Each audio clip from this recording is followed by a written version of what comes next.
मेहनत इतनी शिद्दत से करो कि किस्मत भी बोले कि ले ले बेटा, इस पे तो तेरा ही हक है। हेलो मेरे प्यारे स्टूडेंट, स्वागत है आप सभी का आपके favourite YouTube channel smart student with Shraddha में। मैं आप सभी का स्वागत करती हूँ। तो आज के इस वीडियो में जैसा कि लगातार मैं लेकर के आ रही हूँ आप लोग के लिए निबंध की सीरीज, तो उसी सीरीज के अंतर्गत हम आगे बढ़ेंगे अपने अगले निबंध की तरफ। तो अगला वाला निबंध है, ये ज़्यादातर तो नहीं पूछा जा सकता, हाँ लेकिन ये भी नहीं कहा जा सकता कि आपकी परीक्षा में नहीं आएगा, ये आ भी सकता है। तो इसीलिए मैं आप लोग के लिए ये निबंध लेकर के आई हूँ। तो इस निबंध का टाइटल क्या है कि मेरी प्रिय पुस्तक, और प्रिय पुस्तक कौन सी है? Room on the roof. बहुत सारी पुस्तकों का नाम तो नहीं पता, लेकिन रूम ऑन द रूफ एक बहुत अच्छी पुस्तक है, तो मैंने इसी पर बना दिया है। तो चलिए शुरू करते हैं। सबसे पहले हम देखेंगे इसकी प्रस्तावना के बारे में कि आखिर इसकी प्रस्तावना क्या है। तो हम जानेंगे कि room on the roof Ruskin Bond का एक अद्भुत उपन्यास है, यानी कि इसके लेखक कौन है? रस्किन बॉन्ड लेखक है इसके, और ये एक प्रसिद्ध उपन्यास है जो कि युवाओं के लिए एक प्रेरणा का स्रोत है। ये एक ऐसी किताब है जो कि युवा व्यक्तियों के लिए मोटिवेशन का काम करेगा।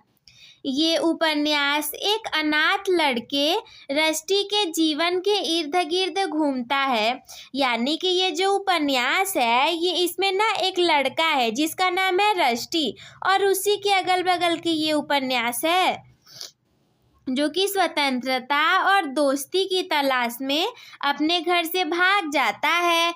वो लड़का क्या करता है कि स्वतंत्रता और दोस्ती, दो चीज़ों की तलाश में अपने घर से भाग जाता है। इस निबंध में हम इस उपन्यास की प्रासंगिकता, पात्रों और कहानी के प्रमुख बिंदुओं पर चर्चा करेंगे। प्रस्तावना के कुछ अन्य संभावित वाक्य, मतलब इस प्रस्तावना को आप कुछ ऐसे भी कह सकते हो कि रस्किन बॉन्ड का उपन्यास the room on the roof किशोरों के मनोविज्ञान और उनके संघर्ष को बड़ी खूबसूरती से दर्शाता है। किशोरों का मतलब क्या है? होते हैं किशोर और किशोरी, मतलब कि ये कब स्टार्ट होता है? 11 से 12 वर्ष से लेकर के 18 से 19 वर्ष के बीच के लड़के लड़कियां किशोरावस्था में होते हैं। तो उसी अवस्था में जो लड़के होते हैं उन्हें किशोर और लड़कियों को किशोरी कहते हैं। एक अनाथ लड़के की कहानी। वो लड़का कैसा था? अनाथ था, अपने जीवन का नियंत्रण अपने हाथ में लेना चाहता है। The room on the roof एक ऐसी कहानी है जो कि हर किसी को छूती है। अगर आप भी पढ़ेंगे तो आपको भी ये कहानी बहुत अच्छी लगेगी। इस उपन्यास के माध्यम से रस्किन बॉन्ड ने स्वतंत्रता, दोस्ती और साहस जैसे मूल्यों को उजागर किया है।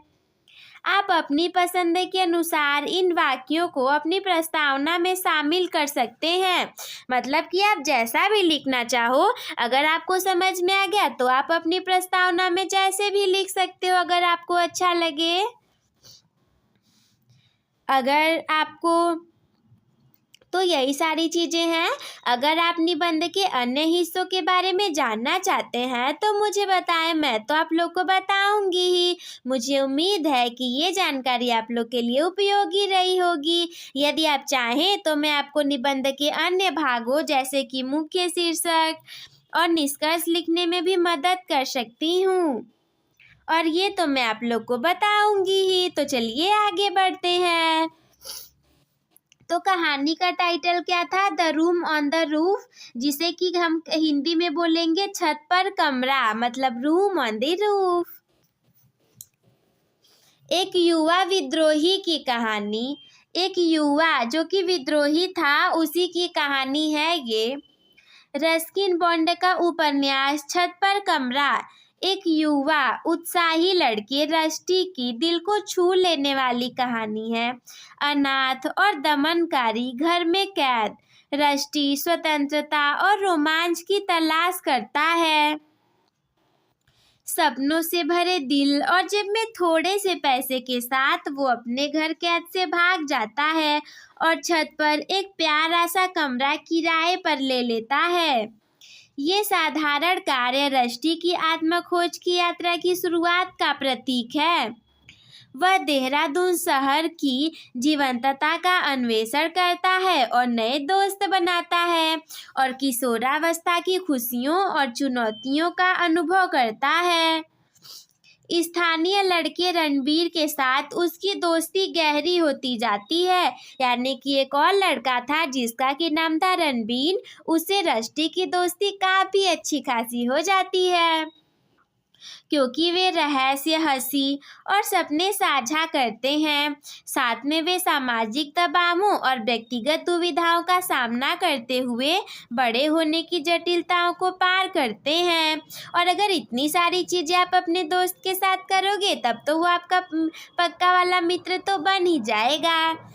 उपन्यास खूबसूरती से युवाओं के सार, उनके आदर्शवाद और विद्रोही भावना को कैद करता है।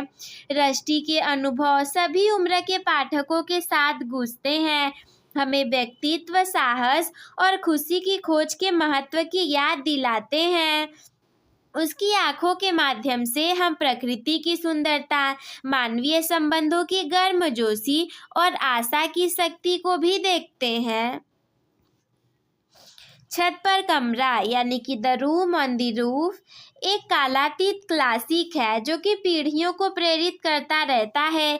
ये एक ऐसी कहानी है जो कि मानव भावना का जश्न मनाती है, हमें याद दिलाती है कि कठिनाइयों के सामने भी हम खुशी, दोस्ती और स्वयं होने का साहस कर पा सकते हैं। इसके बाद हम थोड़ा सा लिखेंगे रस्किन बॉन्ड जी के बारे में, जिन्हें कि हम पहाड़ों के कहानीकार के रूप में भी जानते हैं। जब वो इस कहानी के उपन्यास के लेखक हैं तो हमें इसके बारे में भी तो थोड़ा सा जानना पड़ेगा ना। रस्किन बॉन्ड एक प्रसिद्ध भारतीय लेखक हैं। ये हमारे भारतीय लेखक ही हैं जिन्हें कि अक्सर पहाड़ों के कहानीकार के रूप में जाना जाता है। ये मुख्यतः भारत के खूबसूरत पहाड़ी स्टेशनों, विशेषकर हिमालयी क्षेत्रों में स्थापित अपनी मनोरम कहानियों के लिए मशहूर हैं।